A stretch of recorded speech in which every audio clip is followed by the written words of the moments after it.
नमस्कार, मैं हूं Amod Srivastava. Amazing thought, amazing message, amazing story की दिशा में एक और कहानी, एक अद्भुत कथा जो आप सभी के जानकारी के लिए इस मेरे वीडियो के माध्यम से प्रस्तुत कर रहा हूं। गौर से सुनिएगा। अद्भुत दृष्टांत। एक बहुत ही चतुर व्यक्ति को काल से बहुत डर लगता था। एक दिन उसे चतुराई सूझी और काल को वह अपना मित्र बना लिया। उसने अपने मित्र काल से कहा, मित्र, तुम किसी को भी नहीं छोड़ते हो, किसी दिन मुझे भी गाल में धर दोगे। उसने अपने मित्र काल से कहा कि मित्र, तुम तो किसी को भी नहीं छोड़ते हो, किसी दिन मुझे भी गाल पर धर दोगे। काल ने कहा, ये मृत्यु लोक है।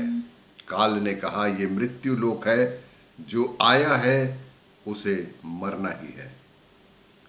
सृष्टि का यह शाश्वत नियम है, इसलिए मैं मजबूर हूं, पर तुम मित्र हो इसलिए मैं जितनी रियायत कर सकता हूं अवश्य ही करूंगा। एक मित्र होने के नाते जितनी रियायत मैं कर सकता हूं करूंगा ही। मुझसे क्या आशा रखते हो, साफ साफ कहो। व्यक्ति ने कहा, मित्र, मैं इतना ही चाहता हूं कि आप मुझे अपने लोक ले जाने के लिए आने से कुछ दिन पहले एक पत्र अवश्य लिख देना, ताकि मैं अपने बाल बच्चों को कारोबार की सभी बातें, सभी बारीकियां, सभी कमजोरियां, सभी अच्छाइयां अच्छी तरह से समझा दूं और स्वयं भी भगवान भजन में लग जाऊं।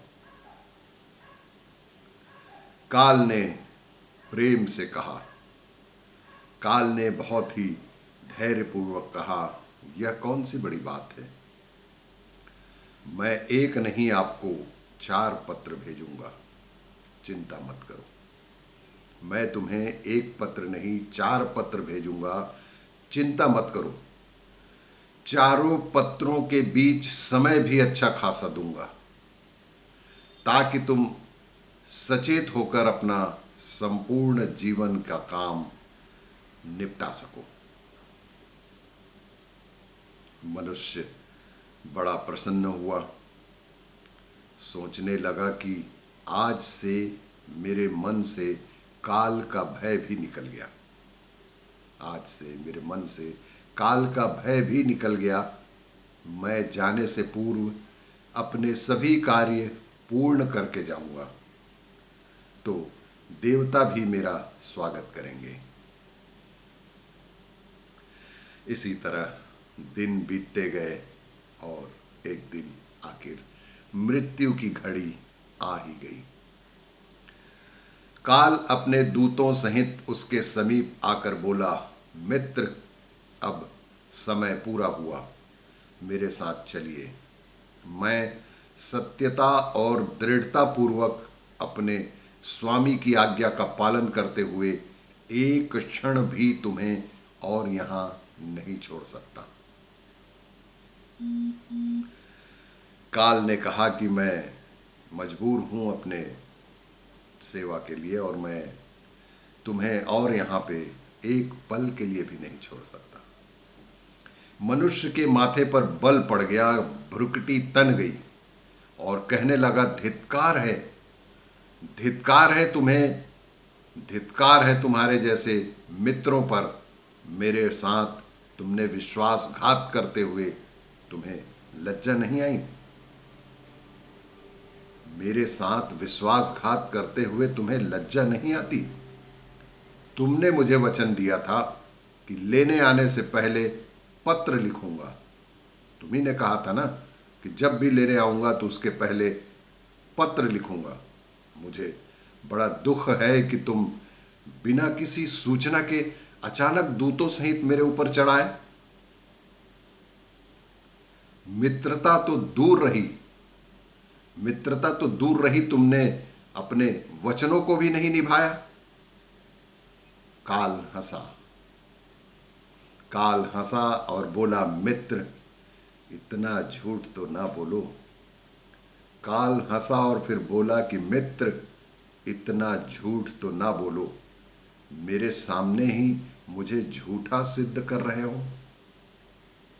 मैंने तुमको एक नहीं 4 पत्र भेजे, लेकिन आपने एक भी पत्र का उत्तर नहीं दिया।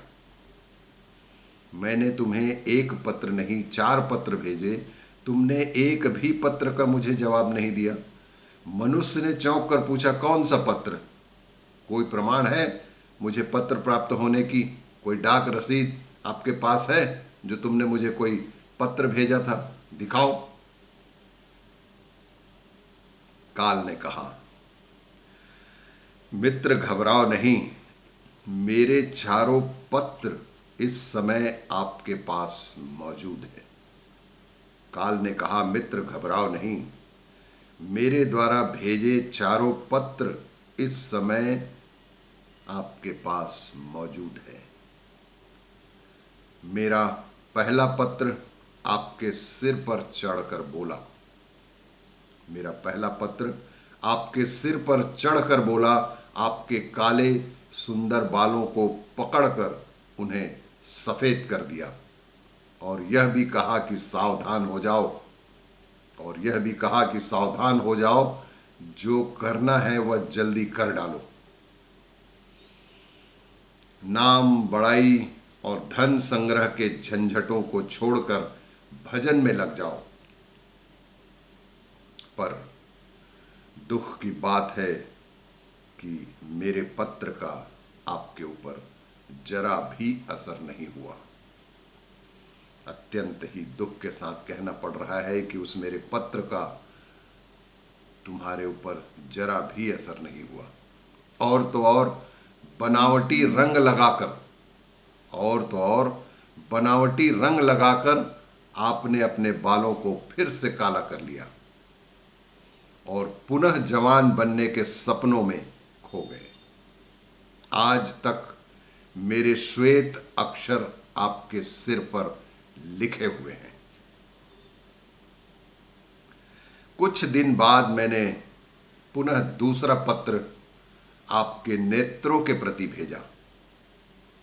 कुछ ही दिन बाद मैंने दूसरा पत्र आपके नेत्रों के प्रति भेजा। नेत्रों की ज्योति मंद होने लगी। फिर भी आंखों पर मोटे शीशे चढ़ाकर, फिर भी आंखों पर मोटे शीशे चढ़ाकर आप जगत को देखने का प्रयत्न करने लगे। 2 मिनट भी संसार की ओर से आंखें बंद करके ज्योतिर्स्वरूप प्रभु का ध्यान मन में नहीं किया। आंखें बंद करके ज्योति स्वरूप प्रभु का कभी तुमने ध्यान ही नहीं किया। इतने पर भी सावधान नहीं हुए। इतने पर भी तुम जब सावधान नहीं हुए तो मुझे आपकी दीन दशा पर बहुत तरस आया। आपकी दीन दशा पर बहुत तरस आया और मित्रता के नाते मैंने तीसरा पत्र भी भेजा। और मित्रता के नाते मैंने तीसरा पत्र भी भेजा। इस पत्र ने आपके दांतों को छुआ, हिलाया और तोड़ दिया। इस पत्र ने आपके दांतों को छुआ, हिलाया और तोड़ दिया। आपने इस पत्र का भी जवाब नहीं दिया, और तो और बल्कि नकली दांत लगवाए और जबरदस्ती संसार के भौतिक पदार्थों का स्वाद लेते रहे। नकली दांत के जरिए आपने भौतिक सुख प्राप्त करते रहे। मुझे बहुत दुख हुआ कि मैं सदा इसके भले की सोचता हूँ।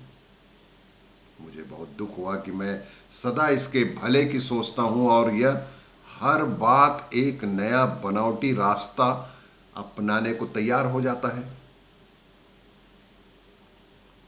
अपने अंतिम पत्र के रूप में मैंने अपने चौथे अंतिम पत्र के रूप में मैंने रोग, क्लेश तथा पीड़ाओं को भेजा। अपने अंतिम और चौथे पत्र के रूप में मैंने रोग, क्लेश तथा पीड़ाओं को भेजा, परंतु आपने अहंकारवश सब अनसुना कर दिया। परंतु आपने अहंकारवश सब अनसुना कर दिया। जब मनुष्य ने काल के भेजे हुए पत्रों को समझा तो फूट फूट कर रोने लगा और अपने विपरीत कर्मों पर पश्चाताप करने लगा। उसने स्वीकार किया कि मैंने गफलत में शुभ चेतावनी भरे इन पत्रों को नहीं पढ़ा और बिल्कुल भी इन चेतावनी की ओर मैंने ध्यान ही नहीं दिया।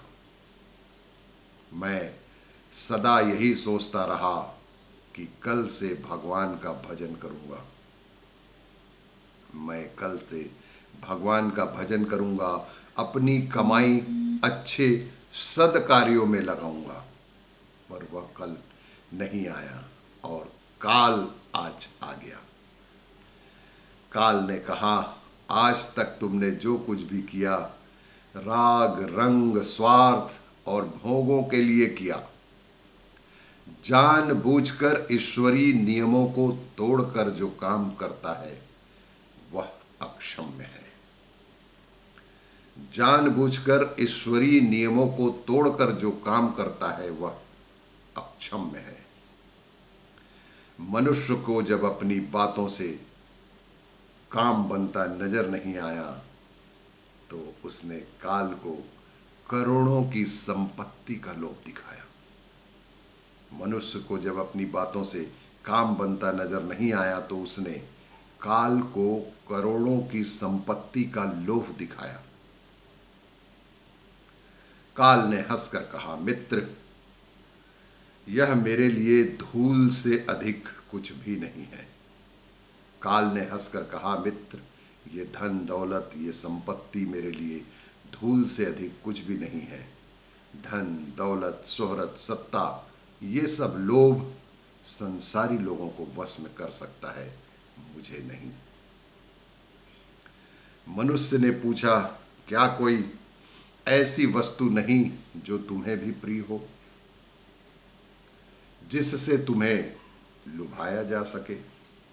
मनुष्य ने एक मौका और प्रयास किया, क्या कोई ऐसी वस्तु नहीं जो तुम्हें प्रिय हो, जिससे तुम्हें लुभाया जा सके? ऐसा कैसे हो सकता है? काल ने बहुत ही विनम्रता से उत्तर दिया, यदि तुम मुझे लुभाना ही चाहते थे तो सच्चाई और शुभ कर्मों का धन संग्रह करते। यह ऐसा धन है जिसके आगे मैं विवश हो सकता था, अपने निर्णय पर पुनर्विचार को बाध्य हो सकता था। पर तुम्हारे पास तो यह धन धेले भर का भी नहीं है। तुम्हारे पास तो ये परोपकार का, दूसरों की सेवा का, दूसरों के दुख में शामिल होने का ऐसे धन तुम्हारे पास धेले भर का भी नहीं है। तुम्हारे ये सारे रुपए, पैसे, जमीन जायदाद, तिजोरी में जमा धन संपत्ति, सब का सब यहीं छूट जाएगा और मेरे साथ तुम भी उसी प्रकार निर्वस्त्र जाओगे जैसे कोई भिखारी की आत्मा जाती है। इस संसार का तुम्हारा अपना कहने जैसा जो भी सामग्री, जो भी भौतिक सात चीजें हैं, वो सब यहीं छूट जाएंगे और तुम एक आत्मा के रूप में मेरे साथ जाओगे। काल ने जब मनुष्य की एक भी बात नहीं सुनी तो वह हाय हाय करके रोने लगा।